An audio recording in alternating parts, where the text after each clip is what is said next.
Let me tell you about one of London's most chilling mysteries, the tunnel choir incident of 2004.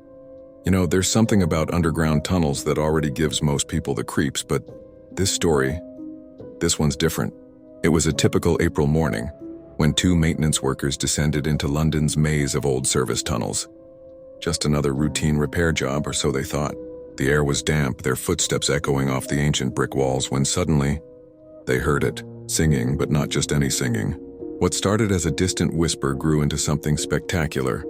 A full choir, dozens of voices harmonizing in perfect Latin. The sound filled the tunnel with such crystal clarity that the workers initially thought there must be some kind of performance happening nearby.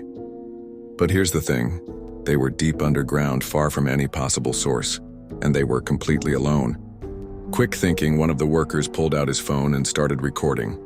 The voices were hauntingly beautiful, yet somehow wrong. Neither man understood Latin, but they both later described feeling an overwhelming sense of unease, like the songs weren't meant for human ears.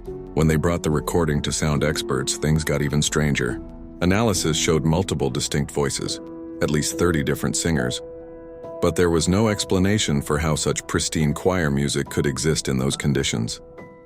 The acoustics were all wrong. The physics didn't make sense. But that's not even the creepiest part.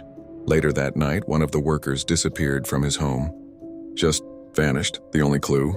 His phone found on his kitchen table with its final recording. A faint, distant chanting in Latin, barely audible but unmistakably similar to what they'd heard in the tunnel. The original tunnel recording was sent to a specialized audio lab for deeper analysis. But in a bizarre twist of fate, or perhaps something more sinister, a fire broke out in the lab, destroying the recording and all its backup copies. Convenient, maybe too convenient. Today, that section of tunnel remains sealed behind thick concrete walls. The official reason? Structural concerns. But ask anyone who knows the real story and they'll tell you. Sometimes in the dead of night, if you press your ear against those walls, you might just hear the faintest echo of that otherworldly choir, still singing their mysterious songs in the darkness below London's streets.